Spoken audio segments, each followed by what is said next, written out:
Video ini khas saya tujukan kepada golongan muda ataupun anak-anak walanan. Jangan kita lupa jasa-jasa Tun Mahathir, kerana dialah wujudnya 5 ini. Begitu juga dengan Putrajaya, KLCC dengan Menara Kuala Lumpur.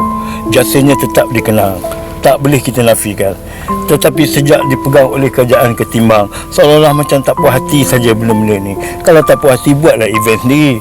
Janganlah kita menafikan apa yang telah dilakukannya oleh Tun Mahathir.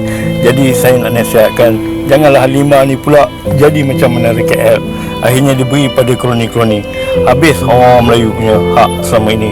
Ibaratkan sebuah lagu begini: pak ketimbang-ketimbung, suara gendang bertalu-talu, pura-pura bingung, hati di dalam bagai dipalu. Tak baik begitu, macam tak puas hati je.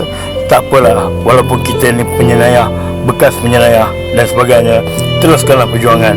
Jangan kebas hak rakyat untuk bagi pada kroni-kroni. Kalau rasa tak puas hati, buat sendiri event tu, buat sendiri bangunan sendiri. Janganlah jadikan selama ni yang mana dana-dana kita rakyat hasilnya digunakan untuk kepentingan peribadi. Tak baik, berdosa.